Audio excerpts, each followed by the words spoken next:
क्या आप भी खुद पर विश्वास करना भूल चुके हैं?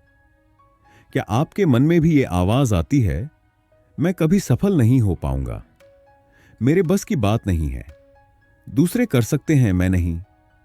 अगर हां, तो आप अकेले नहीं हैं।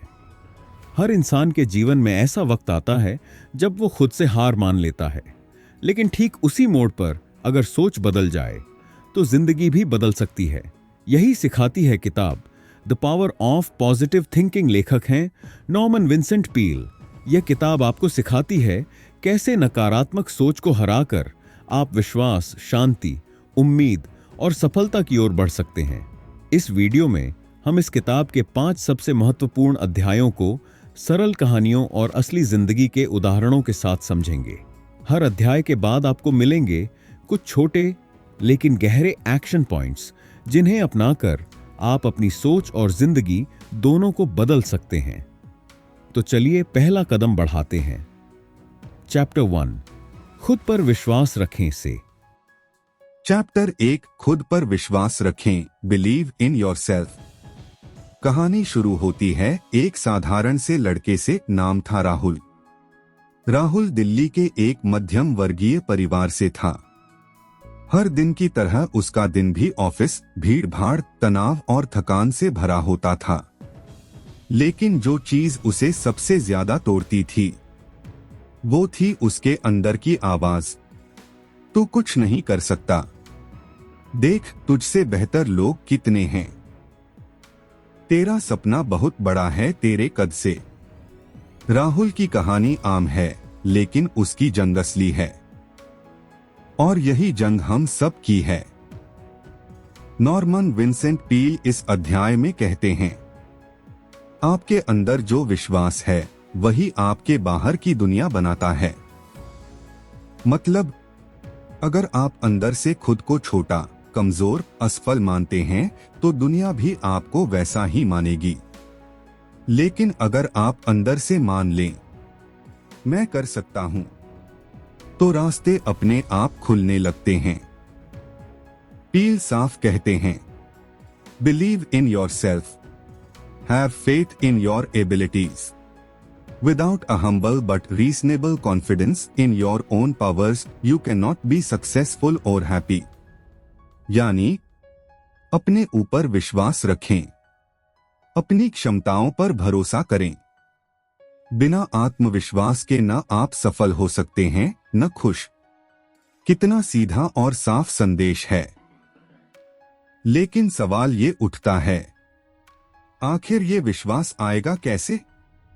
पूजा एक छोटे से गांव की लड़क थी। उसके पिता किसान थे और मां सिलाई करती थीं। पूजा का सपना था एक दिन आईएएस अफसर बनना। गांव के लोगों ने मजाक उड़ाया, लड़की होकर अफसर, ये कोई फिल्म नहीं है बेटा। लेकिन पूजा ने एक चीज पर विश्वास किया, खुद पर। हर सुबह 4 बजे उठना, खेत के किनारे बैठकर पढ़ना, खुद ही किताबें इकट्ठा करना। धीरे धीरे साल बीते और एक दिन उसका नाम आया, आईएएस रैंक 38।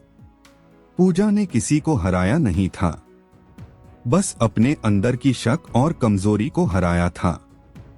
हम भी अक्सर अपनी तुलना दूसरों से करते हैं। उसका इंग्लिश अच्छा है, उसे कनेक्शंस हैं, मैं तो बस एक आम इंसान हूं। लेकिन नॉर्मन कहते हैं, आप में एक असाधारण शक्ति है जो तभी जागेगी जब आप उस पर विश्वास करेंगे। Action points. सेल्फ टॉक को पॉजिटिव बनाइए। हर बार जब मन कहे मैं नहीं कर सकता, उसी वक्त जोर से कहिए, मैं कोशिश करूंगा और सीख जाऊंगा। हर दिन अपने आप से कम 5 बार पॉजिटिव बात करें। छोटे लक्ष्यों से शुरुआत करें। कॉन्फिडेंस एकदम से नहीं आता। पहले छोटे छोटे टास्क पूरे करें, जैसे 10 पेज पढ़ना, सुबह जल्दी उठना, एक बार प्रेजेंटेशन देना। अपने साथ अच्छा व्यवहार करें। अगर कोई दोस्त बार बार आपको नीचा दिखाए तो आप उससे दूर हो जाएंगे, है ना? तो फिर खुद से क्यों ऐसा व्यवहार करते हैं? हर गलती पर खुद को गालियां मत दीजिए। सीखिए, माफ कीजिए और आगे बढ़िए। हो सकता है आप अभी बहुत हारे हुए महसूस कर रहे हों। हो सकता है जिंदगी ने बहुत मौके छीने हों। लेकिन याद रखिए, कोई भी बदलाव तब तक नहीं आएगा जब तक आप खुद से कहना शुरू नहीं करेंगे, मैं कर सकता हूं। ये छोटा सा वाक्य, मैं कर सकता हूं, आपके अंदर की दुनिया को बदल देगा। और जब आपकी सोच बदलती है तो दुनिया भी बदल जाती है। अब तैयार हो जाइए अगले अध्याय के लिए, जहां हम जानेंगे कि शांत मन कैसे बनाता है आपको शक्तिशाली।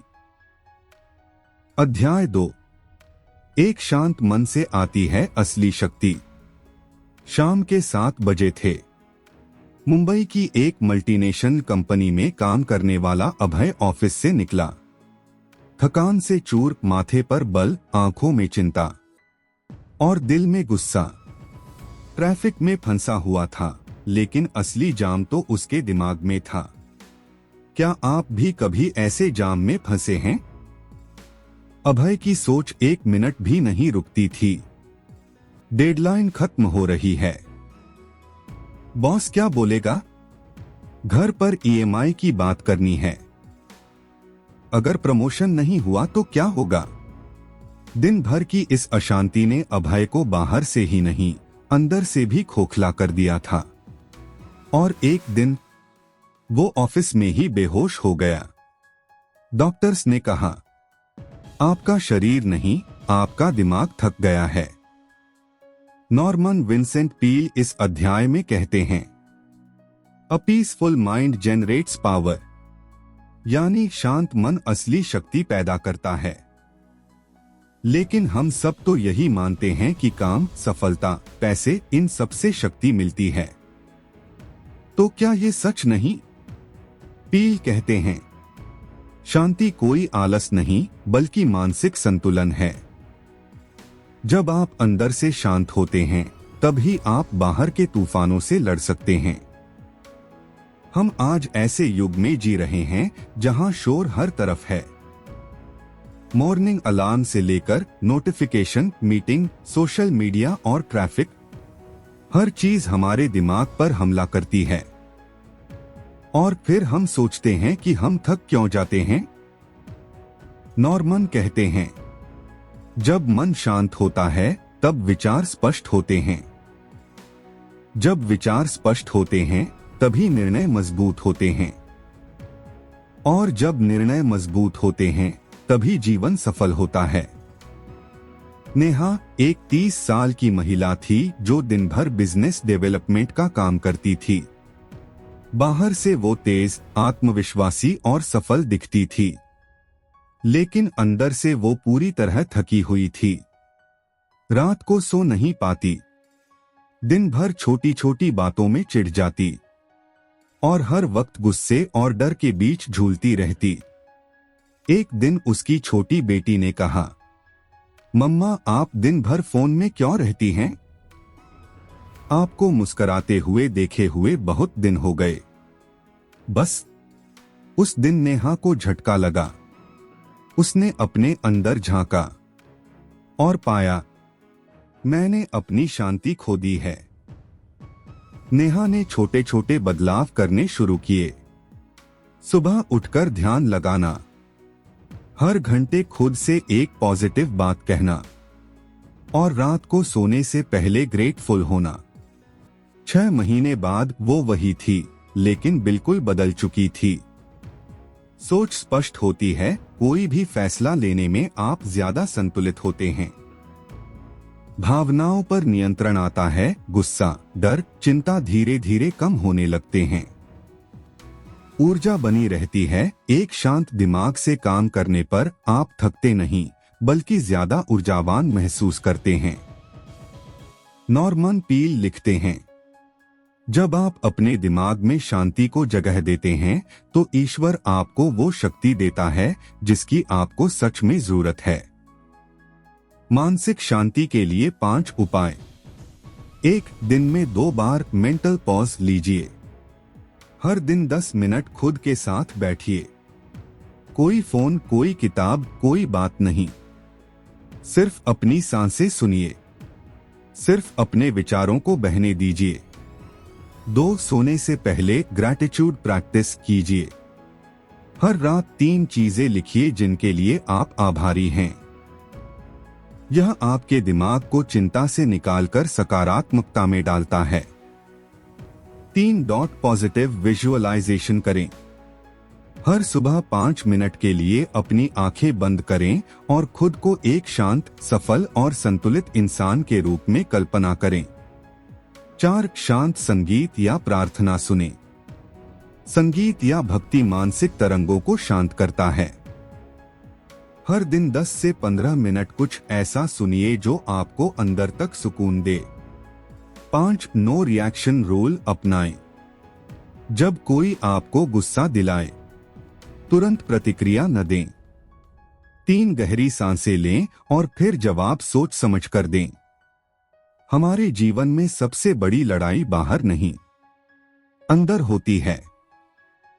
वो चिंता जो किसी को दिखती नहीं, वो तनाव जो हम मुस्कान के पीछे छुपा लेते हैं, और वो बेचैनी जो रातों की नींद चुरा लेती है। नॉर्मन कहते हैं, इन सब से लड़ने की असली तलवार है एक शांत मन। क्योंकि जब मन शांत होता है तो रास्ते साफ दिखाई देने लगते हैं। आपके मन की शांति कोई बाहरी चीज नहीं है, वो आपके ही अंदर छुपी हुई शक्ति है।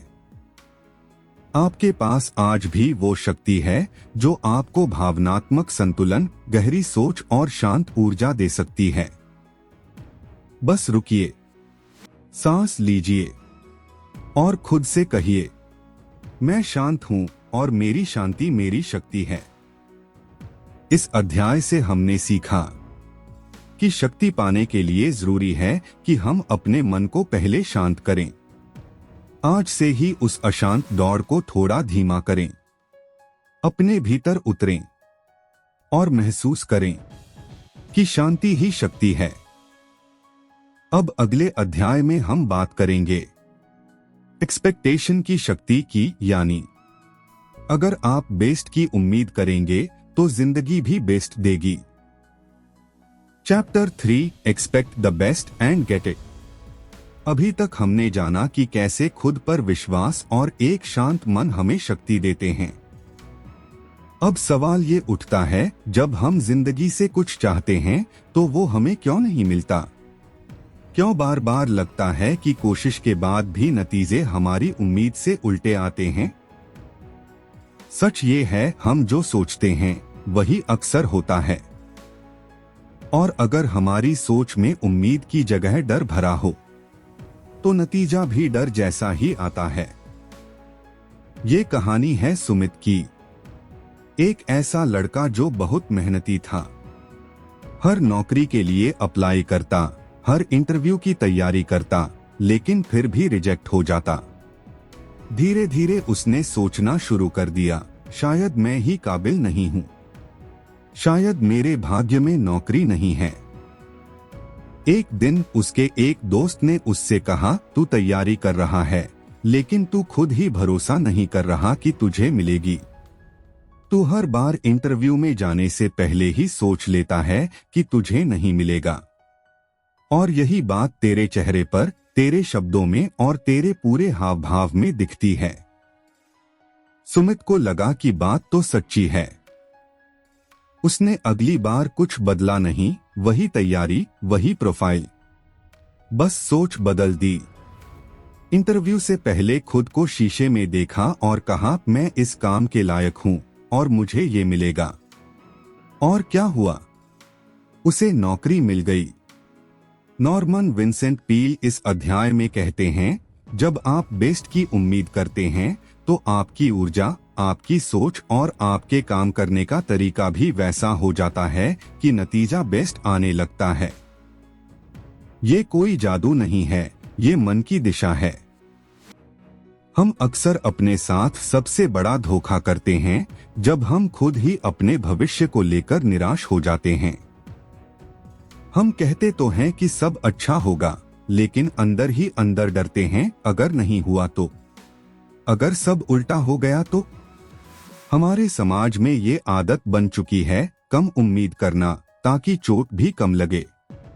लेकिन क्या आपने कभी गौर किया है, जब आप किसी त्योहार की सुबह उठते हैं, आपके मन में एक हल्की सी खुशी होती है। कोई वजह नहीं होती, बस उम्मीद होती है कि आज का दिन खास होगा। और यही उम्मीद आपको पूरा दिन जोश से भर देती है। तो फिर रोज क्यों न ऐसा हो? नॉर्मन बताते हैं कि पॉजिटिव एक्सपेक्टेशन यानी अच्छी उम्मीद सिर्फ सोचने का तरीका नहीं, बल्कि आपके पूरे व्यक्तित्व की धुरी होती है।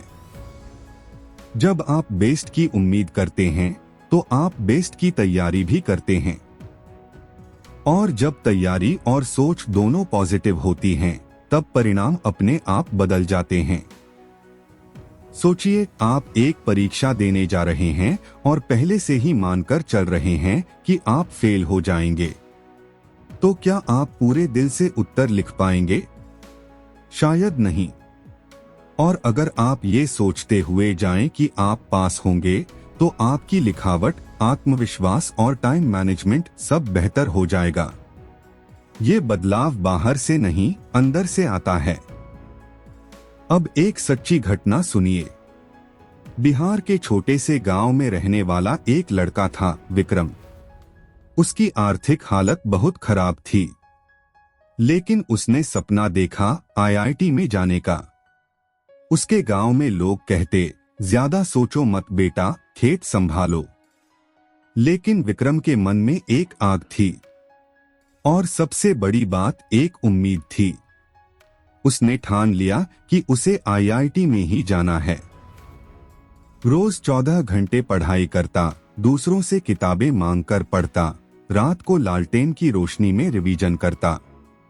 कई बार थक जाता, लेकिन उसकी उम्मीद कहती तू कर सकता है। 3 साल बाद विक्रम ने आईआईटी क्लियर किया, और वो भी टॉप 500 रैंक में। क्या उसके पास संसाधन थे? नहीं। क्या उसे किसी ने प्रोत्साहित किया? शायद ही। लेकिन उसके पास उम्मीद थी, सबसे बेहतरीन की। नॉर्मन कहते हैं, जब आप किसी अच्छे नतीजे की आशा करते हैं, तो आपकी आत्मा उस दिशा में चलने लगती है। आपकी भाषा, आपकी चाल, आपकी मेहनत सब बदल जाती है। लेकिन यहाँ एक चीज जरूरी है, उम्मीद सिर्फ सोचने से नहीं बनती, उसे रोज पाना होता है। उसके लिए अभ्यास करना पड़ता है। तो आइए जानें कि हम कैसे अपनी सोच को इस दिशा में ले जा सकते हैं। सबसे पहला तरीका है, हर दिन सुबह उठकर खुद से एक वाक्य कहना, आज का दिन मेरे लिए खास होगा और मैं इसे बेहतरीन बनाऊंगा। ये छोटा सा वाक्य आपके दिमाग को सकारात्मक दिशा देता है। दूसरा, जो आप चाहते हैं उसे कल्पना में देखें, जैसे कि वो हो चुका है। अगर आप एक इंटरव्यू देना चाहते हैं तो उसे पास करते हुए खुद को देखिए। अगर आप परीक्षा में टॉप करना चाहते हैं तो खुद को रिजल्ट के दिन मुस्कुराते हुए देखिए। ये विजुअलाइजेशन की ताकत होती है। तीसरा, उन लोगों से घिरे रहें जो आपको आगे बढ़ने के लिए प्रेरित करें, ना कि डराएं। आपके आसपास की सोच भी आपकी उम्मीद को बनाती है। अब सोचिए, जब आप छोटी छोटी चीजों में उम्मीद करने लगेंगे तो धीरे धीरे आपकी सोच का सिस्टम ही बदल जाएगा, और यही बदलाव जिंदगी बदल देता है। कई लोग कहते हैं, ज्यादा उम्मीद मत रखो, फिर दर्द नहीं होगा। लेकिन नॉर्मन कहते हैं, अगर आप उम्मीद नहीं रखेंगे तो जीवन में संभावना ही नहीं बचेगी। कभी कभी जब हम हार के कगार पर होते हैं और तब भी उम्मीद कर लेते हैं, तो वही उम्मीद हमें आखिरी कदम उठाने की ताकत देती है। सच तो ये है कि उम्मीद ही हमें जिंदा रखती है। उम्मीद ही हमें फिर से उठने की वजह देती है। इस अध्याय के अंत में आइए हम 3 आसान और असरदार बातें याद रखें। पहली, हर सुबह खुद को यह कहें आज कुछ अच्छा होगा। दूसरी, खुद को उन क्षणों में देखें जैसे आप पहले से सफल हो चुके हैं। ये अभ्यास रोज करें। तीसरी, डरने से पहले एक बार पूरी उम्मीद से कोशिश जरूर करें। बिना सोचे कि हार हो सकती है, सिर्फ यह सोचकर कि क्या पता जीत यही हो। तो क्या आप आज से बेस्ट की उम्मीद करना शुरू करेंगे? अगले अध्याय में हम जानेंगे उस सबसे बड़ी बीमारी के बारे में जो हमारे मन को खा जाती है, चिंता। चैप्टर 4 में हम बात करेंगे how to break the worry habit. क्यों चिंता हमें अंदर से तोड़ देती है और कैसे हम उससे आजाद हो सकते हैं। Chapter 4, how to break the worry habit. सुबह के 3 बजे थे। अंधेरे कमरे में एक मोबाइल की नीली रोशनी जल रही थी। तकिए पर सिर रखे, आंखें खुली थीं, लेकिन नींद कहीं नहीं थी। ये कहानी है मीनाक्षी की। वो एक सॉफ्टवेयर इंजीनियर थी और बाहर से सब कुछ ठीक चल रहा था, नौकरी, सैलरी, घर, रिश्ते। लेकिन उसके अंदर एक ऐसी जंग चल रही थी जो किसी को नजर नहीं आती थी। हर वक्त कुछ न कुछ सोचती रहती। अगर मुझे कल की मीटिंग में कुछ ठीक से न आया तो? अगर बॉस नाराज हो गया तो? अगर कंपनी ने मुझे निकाल दिया तो? अगर। उसके दिमाग में हर समय अगर की परेड चलती रहती थी। और यही है चिंता, एक ऐसा जाल जिसमें इंसान खुद फंसता है, खुद उलझता है और धीरे धीरे अंदर से टूटने लगता है। नॉर्मन विंसेंट पील इस अध्याय में कहते हैं कि चिंता इंसान की सबसे खतरनाक आदतों में से एक है और सबसे बड़ी बात, ये आदत बन जाती है। हम इतने आदतन चिंता करने लगते हैं कि बिना किसी कारण के भी बेचैनी रहने लगती है। लेखक कहते हैं, चिंता आपको शारीरिक रूप से नहीं, मानसिक और भावनात्मक रूप से बीमार बना देती है। ये आपकी ऊर्जा चूस लेती है, आपके आत्मविश्वास को खा जाती है और आपके सपनों को डर में बदल देती है। लेकिन क्या चिंता से छुटकारा पाया जा सकता है? हाँ, बिल्कुल। लेकिन उसके लिए सबसे पहले आपको ये समझना होगा कि चिंता होती क्यों है। जब भी हम भविष्य को लेकर असुरक्षित महसूस करते हैं, जब हमें लगता है कि चीजें हमारे नियंत्रण में नहीं हैं, तब हमारा मन डरने लगता है। डर धीरे धीरे सोच बन जाता है और वही सोच चिंता में बदल जाती है। एक उदाहरण लें। अनिल एक छोटे बिजनेस का मालिक था। कोविड के दौरान उसकी दुकान बंद हो गई। उसे समझ नहीं आ रहा था कि अब क्या करे। वो दिन रात चिंता करता, कर्ज कैसे चुकाएगा, बच्चों की फीस कैसे भरेगा, घर कैसे चलेगा। एक दिन उसकी बेटी ने आकर पूछा, पापा, आप दिन भर इतनी टेंशन में क्यों रहते हो? आप मुस्कुराना भूल गए हो। उस सवाल ने उसे झकझोर दिया।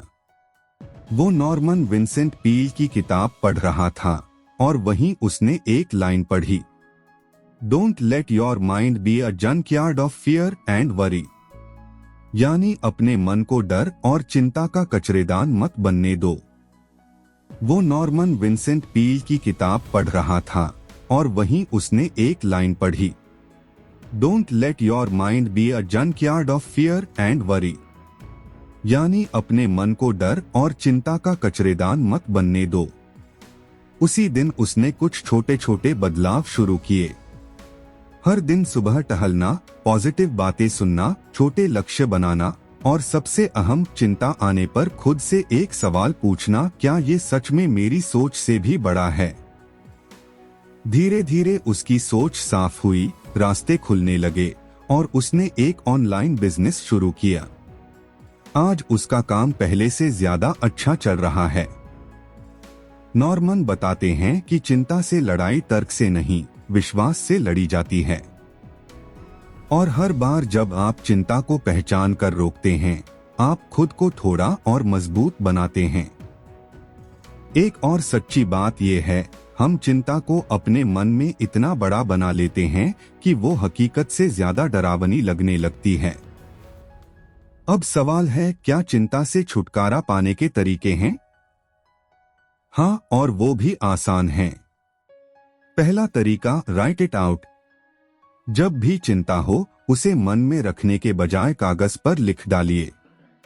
लिखिए, मुझे किस बात की चिंता है, और फिर खुद से पूछिए, क्या मैं इसे कंट्रोल कर सकता हूं? अगर हाँ, तो एक छोटा सा एक्शन लें। अगर नहीं, तो उसे ईश्वर या वक्त के भरोसे छोड़ दीजिए। दूसरा तरीका, रिप्लेस इट विथ एक्शन। चिंता सोच से नहीं जाती, काम से जाती है। जैसे ही चिंता सताए, किसी छोटे से काम में लग जाइए, सफाई, पढ़ाई, प्लानिंग, कुछ भी। एक्शन आपके मन को उलझने से रोकता है। तीसरा तरीका, ट्रस्ट सिस्टम प्रैक्टिस। नॉर्मन कहते हैं, विश्वास एक अभ्यास है। हर बार जब चिंता आए, उस वक्त खुद से कहिए, मैं जानता हूं यह समय भी निकल जाएगा। मैं डर नहीं, समाधान पर ध्यान दूंगा। चौथा, स्पिरिचुअल एंकर। प्रार्थना या ध्यान चिंता का सबसे शक्तिशाली इलाज है। कुछ पल आंखें बंद करके एक गहरी सांस लेकर बस यही कहिए, मेरा जीवन किसी उच्च शक्ति के संरक्षण में है। मैं सुरक्षित हूं। कभी कभी हम सोचते हैं कि चिंता करना हमारी जिम्मेदारी है, लेकिन नहीं, जिम्मेदारी और चिंता में फर्क होता है। जिम्मेदारी समाधान खोजती है, चिंता बस डर को दोहराती है। अगर आप चिंता की जगह जिम्मेदारी अपनाना शुरू कर दें, तो जिंदगी आसान हो जाएगी। अब आप सोचिए, जब आप किसी पुराने डर को बार बार सोचते हैं, तो क्या वो डर खत्म होता है? नहीं ना, बल्कि और गहराता है। तो क्यों न आज से एक नई आदत शुरू करें। हर बार जब चिंता आए, उसे एक चेतावनी की तरह देखें कि अब सोच को बदलने का समय आ गया है। नॉर्मन कहते हैं, don't let fear corrode your spirit, let faith rebuild your strength. यानी डर को अपनी आत्मा को जंग लगाने मत दो, विश्वास से उसे फिर से मजबूत करो। इस अध्याय के अंत में चलिए याद करते हैं 3 सरल लेकिन असरदार बातें। पहली, चिंता आने पर उसे पहचानो और लिख डालो। जब आप उसे लिखते हैं, वो कमजोर हो जाती है। दूसरी, एक्शन लो, काम करो, सोच को थामे मत रहो। तीसरी, हर दिन कम से कम एक बार अपने अंदर दोहराओ, मैं सुरक्षित हूं, मैं शांत हूं, और मैं समाधान पर ध्यान दे रहा हूं। चिंता तब तक हावी रहती है जब तक हम चुप रहते हैं, लेकिन जैसे ही हम आवाज उठाते हैं, शब्दों से, काम से, विश्वास से, वो भाग जाती है। अब हम बढ़ते हैं उस अध्याय की ओर जहां नॉर्मन बताते हैं कि फेथ और प्रेयर कैसे हमारी सोच को पुनर्जीवित करते हैं। Chapter 5, the power of prayer and faith. हर इंसान की जिंदगी में एक मोड़ ऐसा आता है जहां उसके पास कोई जवाब नहीं होता, जहां तर्क, योजना और प्रयास सब विफल लगते हैं। ऐसे मोड़ों पर हम या तो टूट जाते हैं, या फिर ऊपर देखते हैं किसी शक्ति की ओर जो हमारे प्रयासों से बड़ी है। ये कहानी है राकेश की। राकेश एक मध्यम वर्गीय शिक्षक था, खुशमिजाज, मेहनती, संतुलित। पर उसकी दुनिया तब हिल गई जब उसके 8 साल के बेटे को गंभीर बीमारी हो गई। राकेश ने जो कर सकता था किया।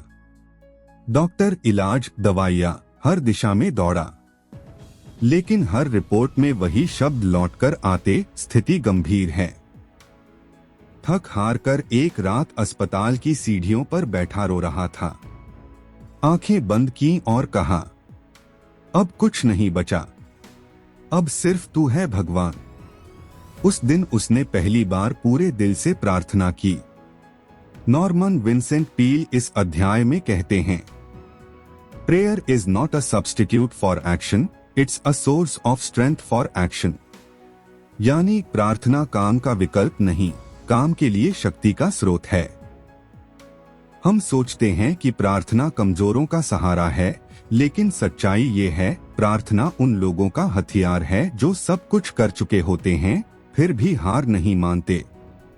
फेथ यानी विश्वास वो ताकत है जो हमें अंधेरे में भी एक किरण देखने की क्षमता देती है।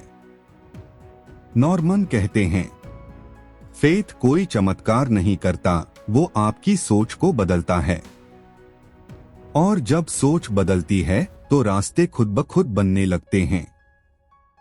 प्रार्थना करने का मतलब ये नहीं कि हम चुपचाप बैठ जाएं, बल्कि इसका मतलब है जब हम थक जाते हैं, डरते हैं, बिखर जाते हैं, तब हम खुद से और ब्रह्मांड से जुड़ते हैं। अब एक और कहानी सुनिए। रेणुका एक सिंगल मदर थी। पति छोड़ चुका था, एक बच्चा था और कर्ज में डूबी हुई जिंदगी। दिन रात काम करती थी, फिर भी पैसे पूरे नहीं होते थे। मानसिक तनाव इतना बढ़ चुका था कि आत्महत्या जैसे ख्याल आने लगे थे। एक रात उसने किसी वीडियो में नॉर्मन विंसेंट पील का एक वाक्य सुना, प्रेयर इज विजुअलाइज एक्चुअलाइज, यानी प्रार्थना करो, कल्पना करो और फिर उसे सच्चाई में बदलो। उसने तय किया, हर रात 5 मिनट बस बैठकर प्रार्थना करेगी, अपनी जिंदगी की कल्पना करेगी और हर दिन एक छोटा कदम उठाएगी।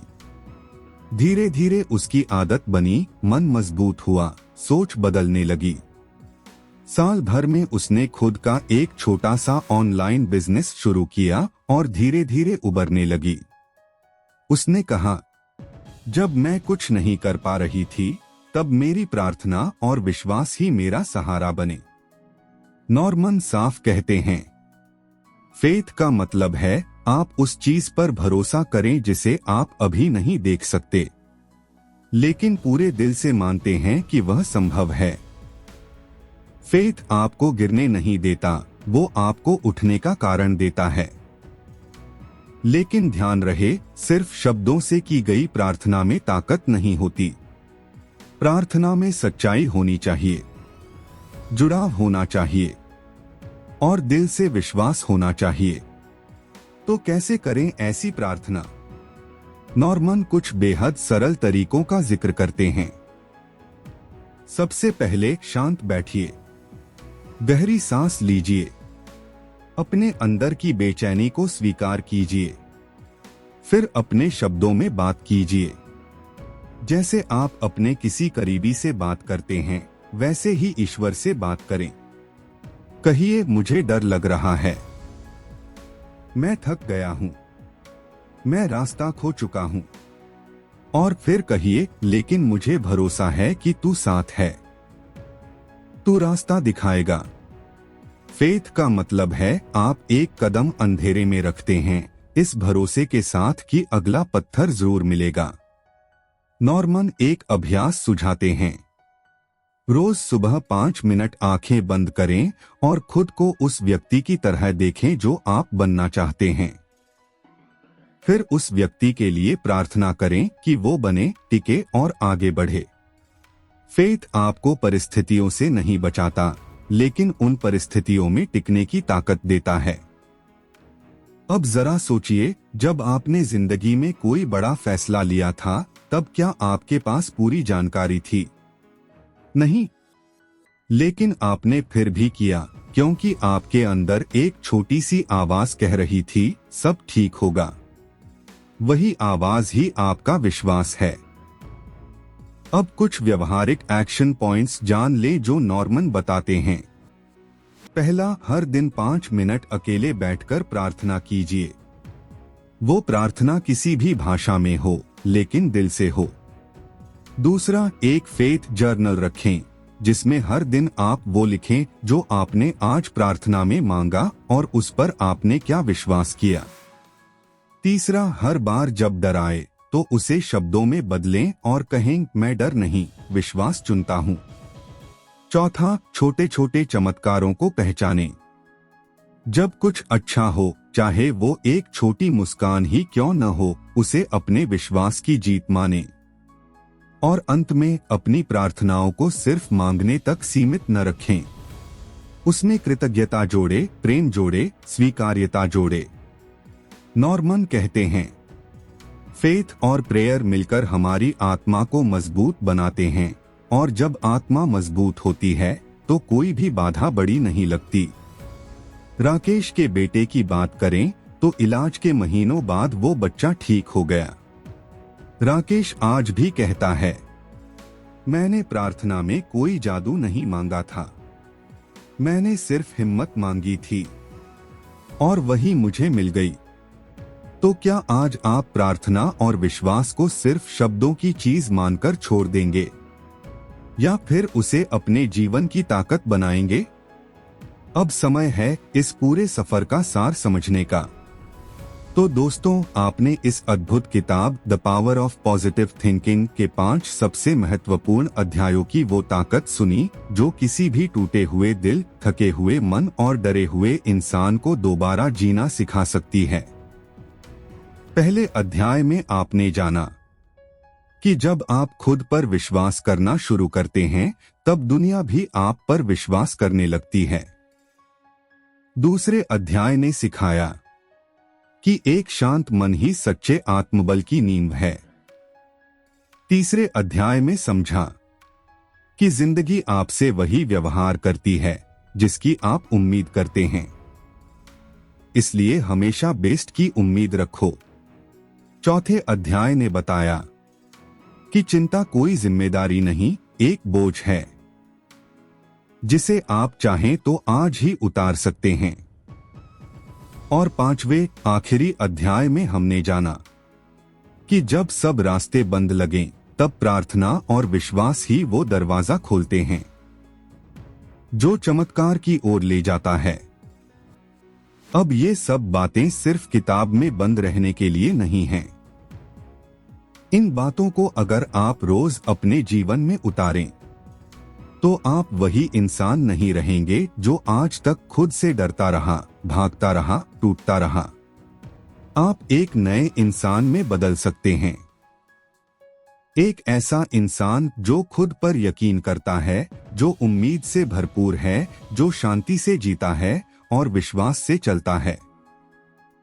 सवाल अब आपसे है, क्या आप खुद को वही जिंदगी जीने देना चाहते हैं जो सिर्फ चिंता, डर और थकावट से भरी है, या अब आप वो नई शुरुआत करेंगे जिसमें सोच पॉजिटिव होगी और परिणाम भी? फैसला आज आपके हाथ में है। अगर इस वीडियो ने आपके दिल को छुआ हो, अगर आपने कहीं न कहीं खुद को इन कहानियों में पाया है, तो हमें कमेंट में जरूर बताइए आपने आज कौन सा पॉजिटिव विचार सबसे ज्यादा महसूस किया। और अगर आप चाहते हैं कि इस दुनिया में और लोग भी सोच को बदलें, तो इस वीडियो को अपने दोस्तों और परिवार के साथ शेयर कीजिए। हमें सब्सक्राइब करें ताकि आप आगे आने वाली ऐसी और जीवन बदलने वाली किताबों के सार को न सिर्फ सुने बल्कि जी भी सकें। याद रखिए, सोच बदलो तो किस्मत भी बदल सकती है। आपका साथ, आपका विश्वास ही हमें इस सफर पर बनाए रखता है। फिर मिलते हैं एक नई किताब, एक नई कहानी और एक नई शुरुआत के साथ। धन्यवाद।